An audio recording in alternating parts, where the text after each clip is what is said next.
Hi, how you all doing? Good, I hope. Ready for some cubic graphs? Yeah, I thought so.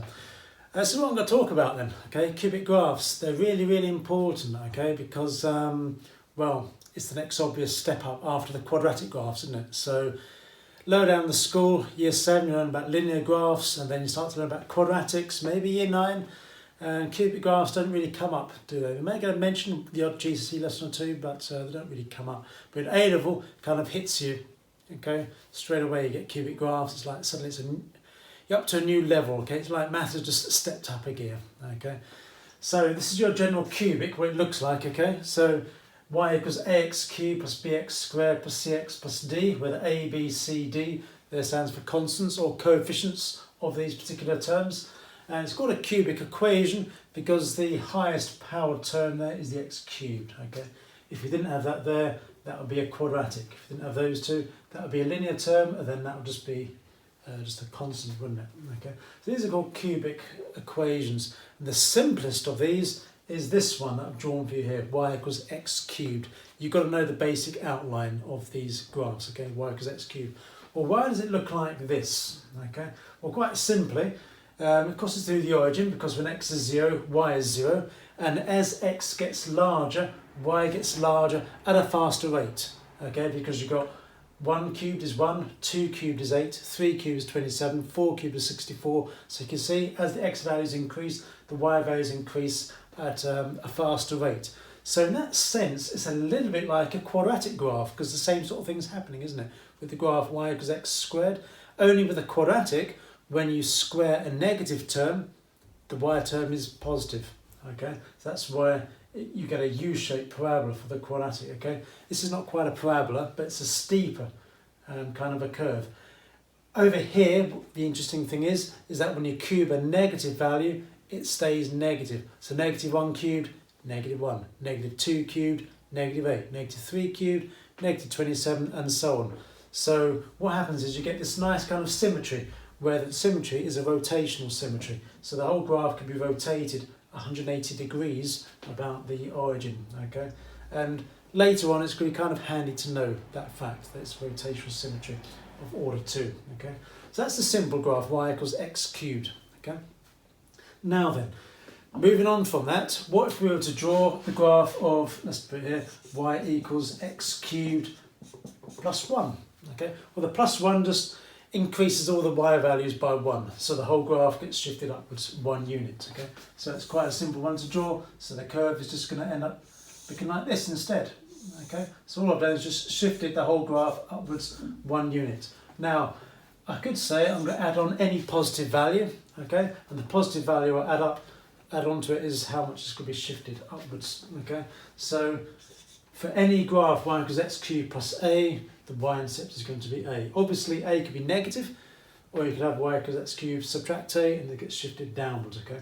So moving on from the very basic core graph y equals x cubed, if you add or subtract a number, that's just going to move it upwards or downwards, okay?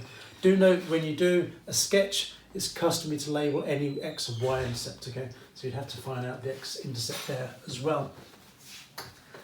Suppose instead you were to have this graph, okay, y equals, and let's put it in brackets, x plus a, all cubed. Well, the whole graph gets shifted left a units as long as a is a positive value. So I'll just give you an example of that. Suppose you have x plus 2 cubed.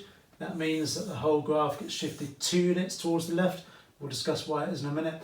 Let me show you how I sketch these out. So I'll start off with this point there, and then I'll just do that, okay? By the way, this is called a point of inflection. Do not need to know it right now, but you will need to know it later on, okay? The reason it's called a point of inflection is because it's not quite a minimum point, because it doesn't then go up again, does it? And it's not quite a maximum point, because a maximum point does this. It's kind of half and half. It's like it thinks about being a maximum point, and then it just goes on again. Or it thinks about being a minimum point, come the other way, and then just goes on. It's called a point of inflection, okay? But later on, you'll see a bit more about what that actually means, okay? So why does the plus 2 in brackets shift the whole graph left, okay? It's to do with what x value you have to make the bracket 0, okay? Does that make sense, okay? because 0 cubed is 0. So where does it hit the x-axis? When y is 0, and what's the x-coordinate that makes that 0? It's -2, isn't it? Because -2 plus 2 is 0, and 0 cubed is 0.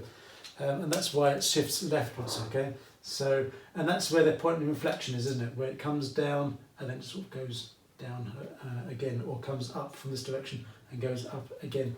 So if I just put in the A there again, whoa, accidentally, caught, of course, that there will be sort of negative A, assume A is a positive value.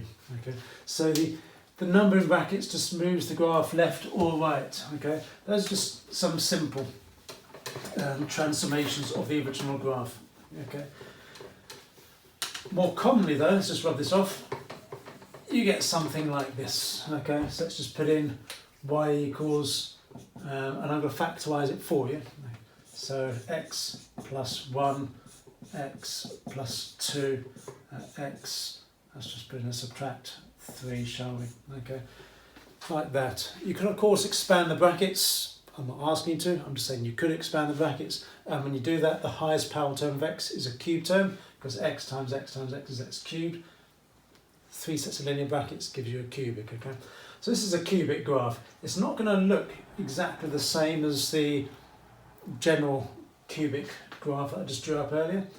We're going to see what it's going to do now. Okay? From your work on quadratic graphs, you can see each of these brackets where the x-axis crossing point is going to be, where the x-intercept is going to be. So this bracket here, x would be -1. Let's put it in there. Whoops. Yeah, nice one. Yeah, -1 goes there. Okay. There you've got x is -2, and there x will be +3. Okay.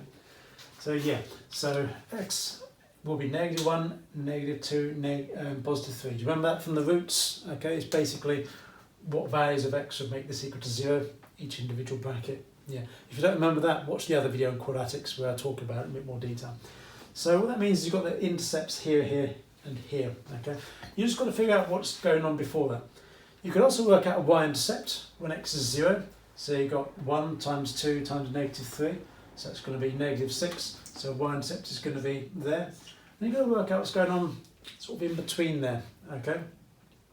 Well, I don't wish to confuse, but you'll need to use this concept later on. Okay. As x gets larger, we write it mathematically as this, as x tends towards infinity. So when we talk about x getting larger, we write x tends towards infinity. It means the same thing.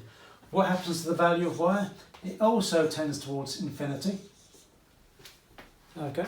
What that means is x is getting larger, y is getting larger. So what that means is that generally after this point here, the graph is going off in that direction there. When it's going off in that direction, like that, okay, that means that x is getting larger and y is getting larger as well. And what you do is you just connect the points together. Okay, you connect the points together. So just join this. Okay, it's got to somehow go through that, and go through that. Okay. Also, I'm going to write as, let's put it here, x tends towards -infinity, because obviously positive infinity means a very large but positive number. Negative infinity means a very large but negative value. Okay. Y tends towards -infinity also. That is because, as I mentioned earlier, a negative value cubed is also negative, okay? And what that means is from here it's going to be doing that, okay? Now the thing is, because there's only 3 x-axis crossing points, I know that the graph is not going to come back down again. Because if the graph came back down again here, there'd be another x-intercept. If the graph came back down again or up again here, there'd be another x-intercept. Because those are the extremes for the x-axis intercepts, I know the graphs will do that. But it's going to join the points together now, so it must go through that point and then come back down again and go through that point, okay?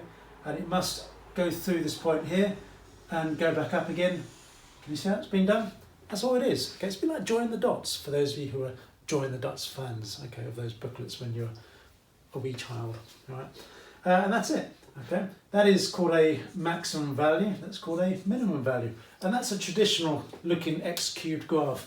And if I was just to draw for you a traditional looking cubic graph, you draw something like that, okay? Have that embedded in your memory, okay? That wouldn't be the worst thing to happen to you. That's what we call a general cubic graph, okay? Where you've got one maximum point there, one minimum point there, and it goes off towards x and y tend towards infinity there, and x and y tend towards negative infinity there, okay? It's just a matter of joining the dots and just making sure that it follows through a nice smooth curve, okay? So that's that. Let me show you another one, okay? So you can see how it works, all right? And at this level, the equations you're going to be given will be either factorised for you or for you to factorise, and they're generally quite simple, actually very simple, if you have to factorise them, okay? But let me give it to you in factorised form. So let's try this one, x subtract 2, x subtract 5, and then x plus 7, okay? So just draw out a set of axes, there we go. Always remember to label them, x and y, and we've got positive 2, positive 5, and negative 7, there we go, and a y-intercept of negative 2 times negative 5, which is 10, times a positive 7, which is 70, okay? So there we go. Remember, the lovely thing about sketches, you don't have to worry too much about the scaling, okay? Which is why I've kind of 2, 5, negative 7, 70 there, okay? Right, so bearing in mind, after the extreme value, the graph is going to be going up there, and after this extreme value, the graphs are going down there, and you want to have this kind of shaped graph going through all the points, okay? I'll just put that down there so you get an idea what's going on. So I'm going to have this bit coming downwards, it's going to go up again. Okay. Generally speaking, try and get the minimum point about halfway between 2 and 5, generally speaking, okay? And then it goes up again. Now, because between here and here, it's going to have to go up and then down again. Again, try and get the minimum point, so it's about halfway between here and here. Okay, so what that means is it's not going to go up to there, and then that's going to be a weird, skewed looking graph. Okay, generally the cubic graphs, the minimum point is about halfway between 2 and 5, and about halfway between 2 and negative 7. Okay, and oh, that's not looking so tidy, is it?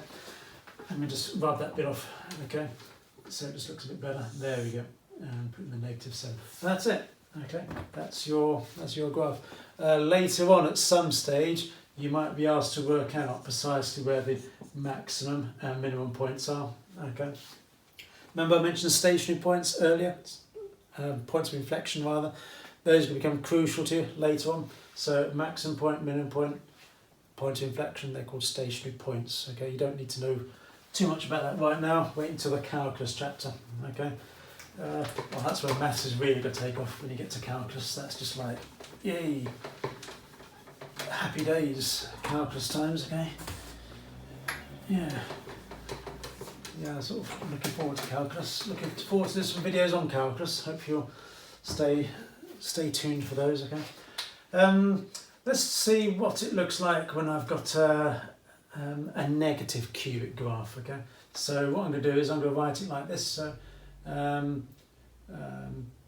do I want to write this? I'm going to, the first term is 1 minus x, okay, and then the others as x plus 2, x plus 3, and I put in the 1 minus x because I want to show you that you'll get x times negative x. You'll get a negative x cubed graph, okay. Well, what happened with the negative x cubed graph is it won't look like that anymore. Okay, it'll do the other thing, okay. So rather than do that, it'll do this instead. Okay. Let me explain to you why that is when I draw the thing on. Okay.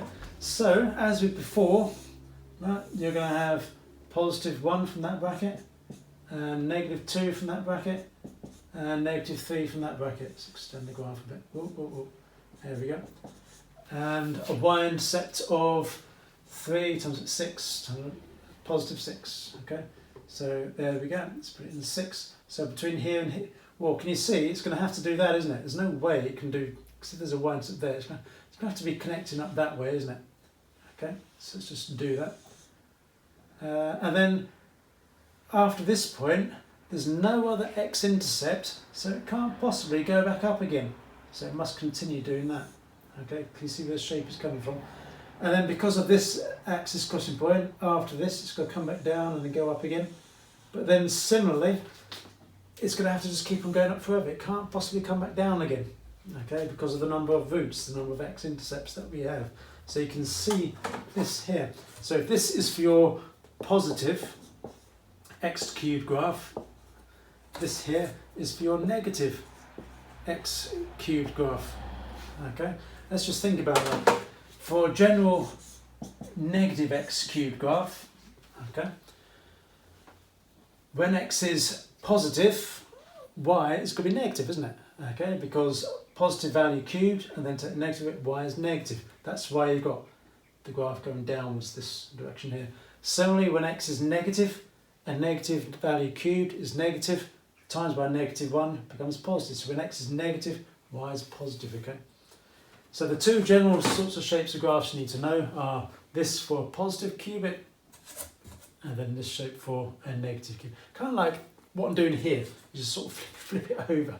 Okay, that's all you're doing with the graph, all right? Or you just play the, well, that's play the game. Maths is not a game, it's serious.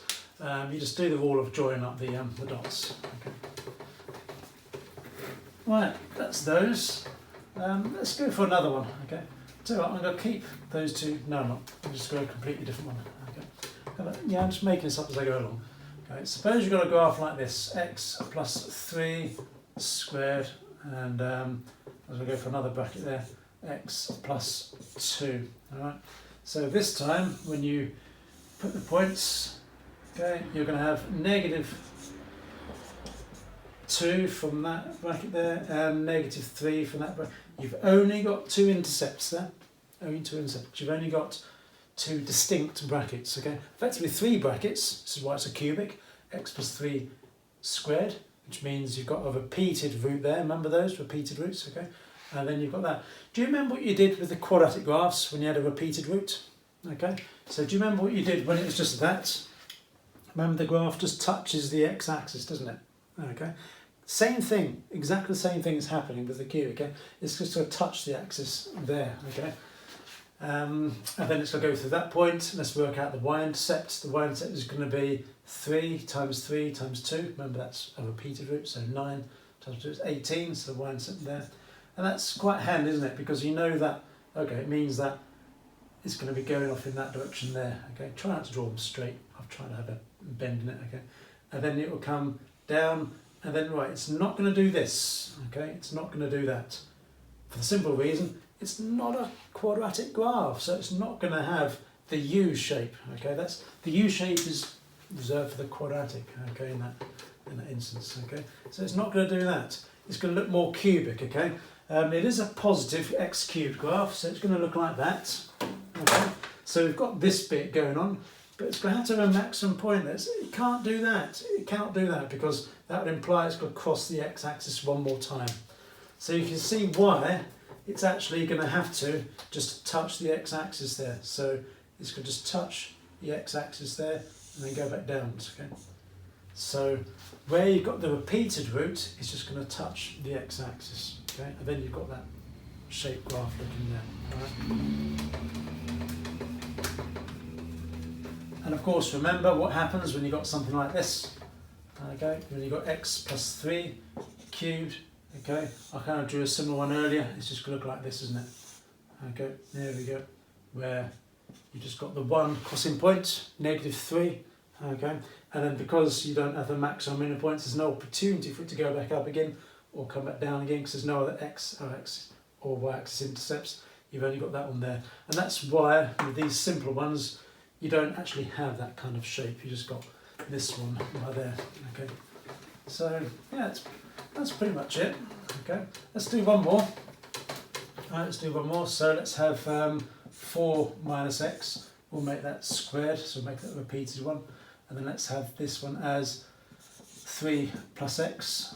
Okay, so here with the axes again, what kind of graph would this be? Okay, well, 4 minus x times 4 minus x and then 3 plus x. Okay, my question to you, is it looking like this or is it looking like this? That was time for you to think about. Okay, that's time for you to think about it. Okay, let's look like this. Okay, because you've got two of those, negative x times negative x, which is positive x squared times by x, which is x cubed. Okay, so look out for that. When you've got one of these, it doesn't always necessarily mean it's going to be a negative x cubed graph. So from this bracket, you can have x is 4 in there, and from this bracket, x is negative 3. Just two x-intercepts, of course, because of the two distinct brackets. The y-intercept, 16 times by 3, which is 48. Okay, it goes by there. Okay, and then because that's the repeated root there, that's where it's just going to touch the axis. Okay, so what that means is it's going to just touch the. Let's just put that in there. It's just going to touch the axis there. We know it's going to do that and not that because obviously it's got to go on its way to see that one. Okay, and then we'll try and get the maximum, so it's between negative 3 and 4, so somewhere there. Let's just join that up. There we go. There we go. And oh, it's not looking quite as nice as I was hoping. Let's just do that bit again. There we go. And there that's it. Okay. And that's your graph. Okay. I'm hoping you found that helpful. I'm hoping that was useful for you. Okay. The best thing for you to do now is just to practice. Practice drawing these, practice sketching these cubic graphs out. Okay. See you again soon.